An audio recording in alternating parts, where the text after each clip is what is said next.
नमस्कार दोस्तों, स्वागत है आपका हमारे YouTube चैनल जूम बॉक्स में। दोस्तों, आज हम एक ऐसी कल्ट माने जाने वाली फिल्म के बारे में बात करने वाले हैं जो कि अपने आप में फिल्म जगत की एक बेहतरीन कलाकृतियों में से एक है। इससे पहले कि हम वीडियो में आगे बढ़े, आपसे एक गुजारिश है कि आप हमारे YouTube चैनल जूम बॉक्स को सब्सक्राइब करें ताकि आप हमारे आने वाले सभी वीडियोस को देख सकें। तो चलिए शुरू करते हैं। आज हम बात करने वाले हैं 2010 में रिलीज हुई फिल्म शटर आइलैंड के बारे में। हम कोशिश करेंगे कि हम इस फिल्म का विवरण पूरे विस्तार से करेंगे। इस फिल्म का निर्देशन मार्टिन स्कॉर्सेसी द्वारा किया गया है। मार्टिन स्कॉर्सेसी हॉलीवुड के सबसे प्रतिष्ठित और प्रभावशाली निर्देशकों में से एक हैं।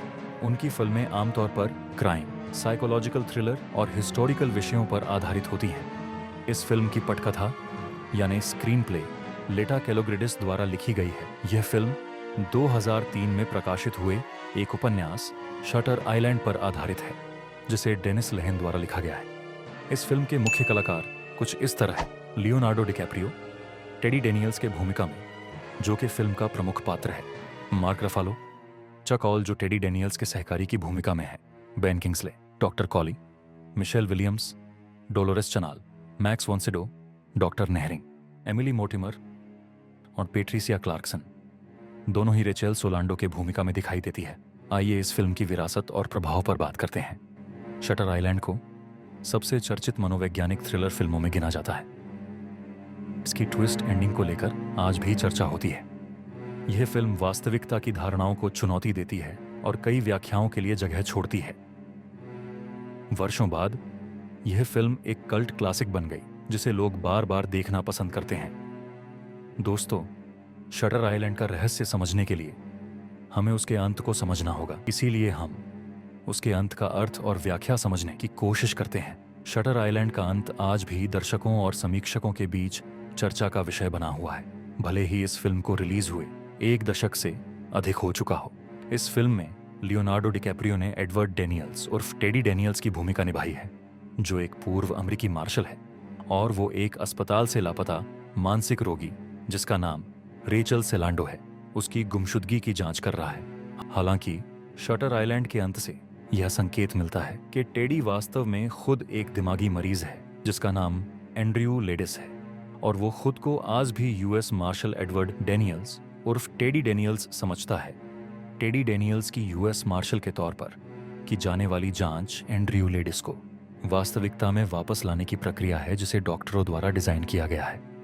कुछ लोगों का मानना है कि शटर आइलैंड की सच्चाई सीधी और स्पष्ट है, क्योंकि फिल्म में दिखाया गया है कि डॉक्टर ने डिकैप्रियो के किरदार एंड्रयू लेडिस को उसकी मानसिक स्थिति से बाहर निकालने के लिए किया गया नाटक है। हालांकि कुछ दर्शकों का मानना है कि फिल्म को खुला छोड़ दिया गया है और टेडी वास्तव में एक सच्चा कानून अधिकारी है, जिसे एशक्लिफ अस्पताल के डॉक्टरों ने यह यकीन दिलाया कि वह एक मरीज है, ताकि वे अपने गुप्त रहस्यों को छुपा सकें। फिल्म को गहराई से समझने पर यह स्पष्ट हो जाता है कि इसका अंत वास्तव में क्या बताना चाहता है। आइए दोस्तों, शटर आइलैंड की कहानी और इसका अर्थ समझने की कोशिश करते हैं। दोस्तों, आपको बता दें कि पूरी फिल्म एक विशिष्ट चिकित्सा पद्धति पर आधारित है। कुछ लोग यह मानते हैं कि शटर आइलैंड कोई गुप्त सरकारी सुविधा है, या फिर डॉक्टर ने फिल्म के अंत में टेडी डेनियल्स को अपने जाल में फंसा लिया है। लेकिन डिकैप्रियो का किरदार वास्तव में एंड्रयू लेडिस नामक पेशेंट है, जिसका पेशेंट नंबर 67 है, और ये एक मानसिक रूप से अस्थिर कैदी है जिसने अपनी पत्नी की हत्या कर दी थी।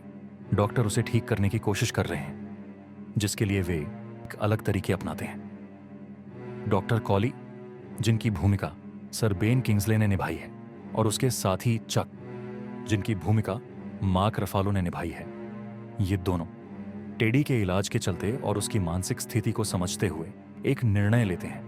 क्योंकि एंड्रयू लेडिस अपने आप को एक यूएस मार्शल और एक इन्वेस्टिगेटर डिटेक्टिव समझता है, इसीलिए डॉक्टर कॉली और डॉक्टर शिन, जो फिल्म की शुरुआत में चक की भूमिका में नजर आते हैं, असल में चक टेडी के साथी नहीं बल्कि उसके ही मुख्य चिकित्सक डॉक्टर शीन है, जो इस पूरी योजना का हिस्सा है।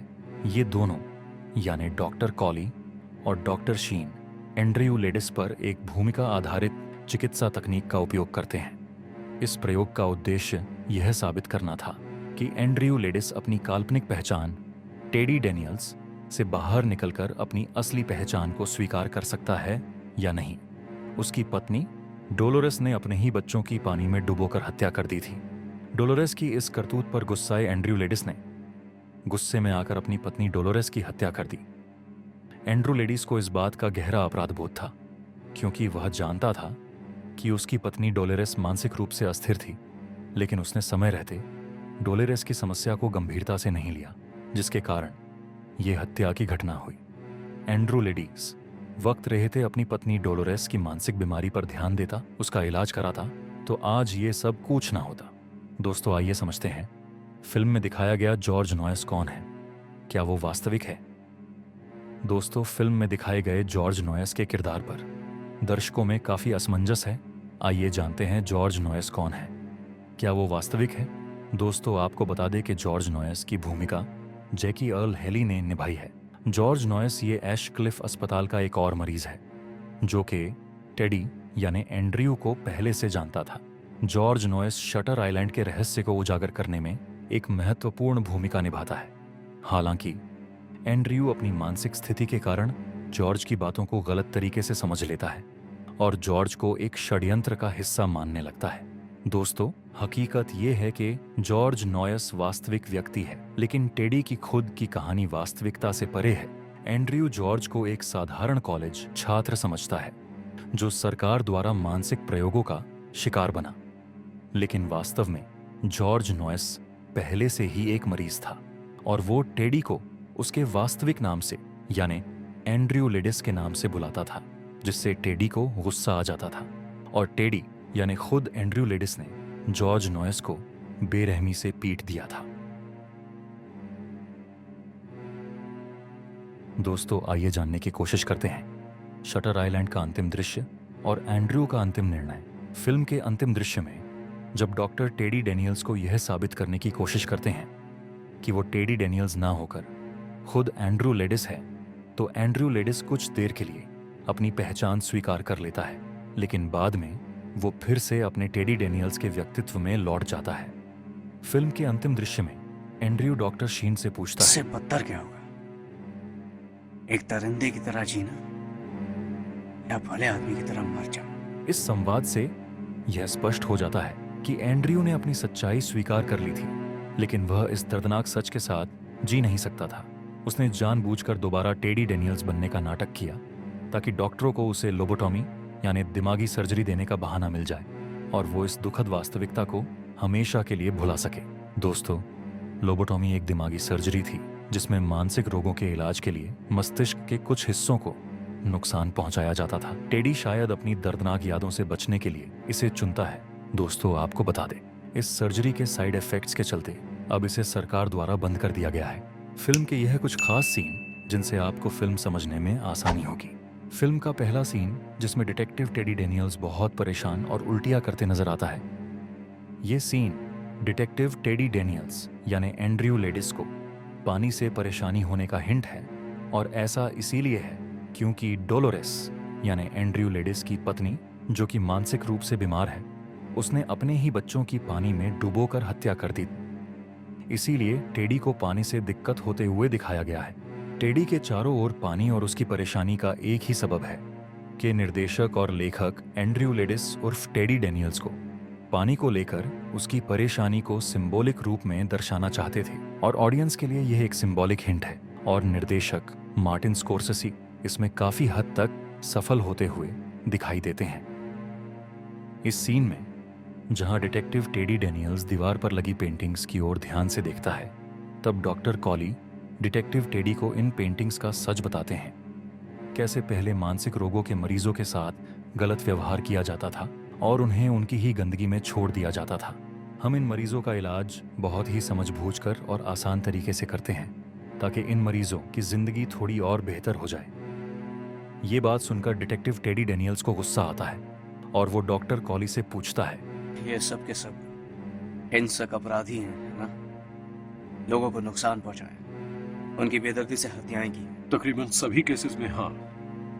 फिर तो मैं यही कहूंगा डॉक्टर कि भाड़ में जाए उनके आराम का ख्याल। डिटेक्टिव टेडी डेनियल्स का ये जवाब यानी एंड्रयू लेडिस उर्फ टेडी डेनियल्स खुद के किए गए घृणास्पद कृत्य से अपने आप से नफरत करता है, ये अपराध बोध की भावना ही है जो टेडी को खुद से नफरत करने पर मजबूर कर देती है। दोस्तों, इस सीन में डिटेक्टिव टेडी डेनियल्स रेचल सेलांडो की रूम की छानबीन करता है और छानबीन के दौरान उसे एक कागज का टुकड़ा मिलता है और उस कागज के टुकड़े पर द लॉ ऑफ 4 और हु इज 67 लिखा होता है। दोस्तों, क्या लगता है रेचल सोलांडो द लॉ ऑफ 4 और हु इज 67 का क्या मतलब है? आइए समझते हैं। दरअसल टेडी डेनियल्स को फिल्म में जो भी सुराग मिलते हैं वो असल में उसे उसकी वास्तविकता से परिचित कराने के लिए बनाए गए थे। उसे रेचल सोलांडो नाम की एक लापता महिला की तलाश करने के लिए कहा गया है, लेकिन असल में यह सिर्फ उसकी यादों को जागृत करने का एक तरीका था। टेडी ने जो द लॉ ऑफ 4 और हु इज 67 के सुराग ढूंढे वो सभी उसकी असली पहचान की ओर इशारा कर रहे थे। द लॉ ऑफ 4 का मतलब है कि 4 नाम आपस में जुड़े हुए हैं, एंड्रयू लेडिस और एडवर्ड डेनियल्स, डोलोरेस चनाल और रेचल सोलांडो। टेडी यानी एडवर्ड डेनियल्स और रेचल सोलांडो, ये नाम सिर्फ एंड्रयू के दिमाग में बने काल्पनिक पात्र थे जो उसके असली व्यक्तित्व यानी एंड्रयू लेडिस को और पत्नी डोलोरेस चनाल को छुपाने के लिए बनाए गए थे।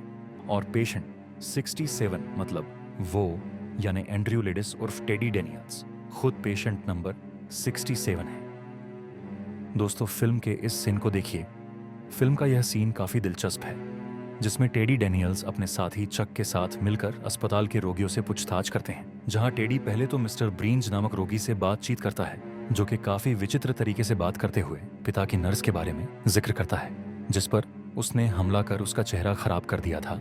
मिस्टर ब्रिन्स पानी के ग्लास का वर्णन करता है और कहता है कि उस नर्स ने उससे पानी का ग्लास मांगा था और उस पर कुछ अजीब तरह से अपनी प्रतिक्रिया देता है। पानी को इस सीन में भी प्रतीकात्मक रूप में दर्शाया गया है। पानी बार बार टेडी को अपनी असल जिंदगी की घटना को याद दिलाता है जिसे वो हमेशा के लिए भूल जाना चाहता है। इसी दौरान टेडी मिस्टर ब्रीन्स की इधर उधर की बातों पर से ध्यान हटाकर उसे रेचल सेलांडो के सवाल पर ले आता है।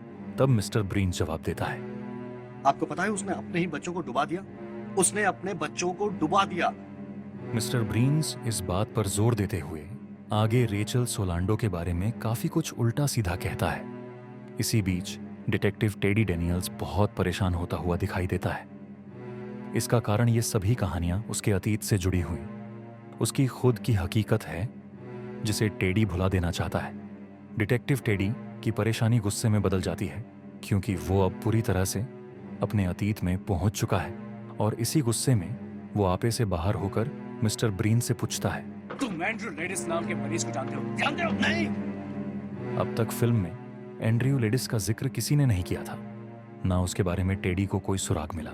फिर भी वो मिस्टर ब्रीन से ये सवाल क्यों पूछता है? अब तक के किए गए फिल्म के विवरण से इसका जवाब स्पष्ट है कि डिटेक्टिव टेडी डेनियल्स ही खुद एंड्रयू लेडिस है, जो कि इसी अस्पताल यानी अस्पताल एशक्लिफ का एक मरीज है जिसकी उसके अतीत में घटित घटनाओं की वजह से दिमागी हालत ठीक नहीं है। फिल्म के हर सीन में आप कुछ ना कुछ ऐसा दृश्य देखेंगे जो हिंट या प्रतीकात्मक रूप से कहानी को आगे ले जाता है। इस सीन में आप गौर करेंगे तो मरीज मिस्टर ब्रीन्स के ठीक पीछे एक गार्ड खड़ा है और डिटेक्टिव टेडी डेनियल्स के पीछे भी गार्ड खड़ा है, लेकिन आप पूरे सीन के दौरान डिटेक्टिव चक के पीछे कोई गार्ड खड़ा नहीं पाएंगे। यह सीन भी दर्शाता है कि टेडी डेनियल्स एक मरीज है और चक, जो कि टेडी के सहकारी जासूस है, वो दूसरा कोई नहीं बल्कि खुद डॉक्टर शीन है। इस सीन के तुरंत बाद मिसेस कर्न्स से डिटेक्टिव टेडी डेनियल्स की पूछताछ वाला सीन भी काफी दिलचस्प है, जहां रेचल के बारे में पूछने पर मिसेस कर्न्स कहती है कि रेचल का मानना है कि उसके बच्चे जिंदा है।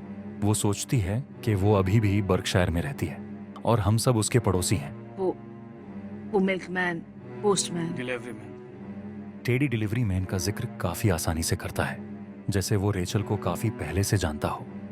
ये सीन भी रेचल कोई और नहीं बल्कि उसकी ही मरी हुई पत्नी होने का सबूत है। मिसेस कर्न्स द्वारा भी पानी का जिक्र दोबारा आता है जब डिटेक्टिव टेडी मिसेस कर्न्स से डॉक्टर शिन के बारे में पूछता है।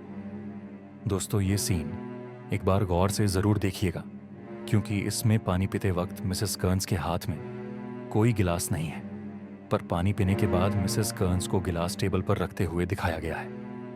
यहां पर भी निर्देशक मार्टिन स्कोर्सेसी ये फिल्म एक मानसिक विकृति पर आधारित है, ये बताना नहीं भूले हैं। अंततः हम यही कहेंगे कि शटर आइलैंड केवल एक फिल्म नहीं है, बल्कि एक रहस्यमयी कलाकृति है।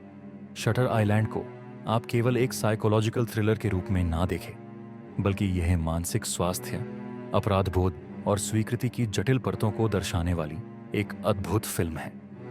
इस फिल्म को अलग अलग व्याख्याओं के साथ देखा जा सकता है, लेकिन अंततः यह एक दर्दनाक कहानी है जहां एक आदमी अपनी ही कल्पना और वास्तविकता के बीच उलझ कर रह जाता है।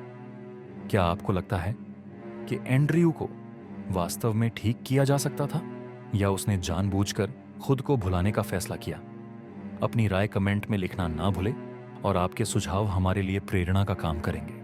साथ ही हमें सब्सक्राइब करना ना भूले। मिलते हैं हमारे अगले वीडियो में।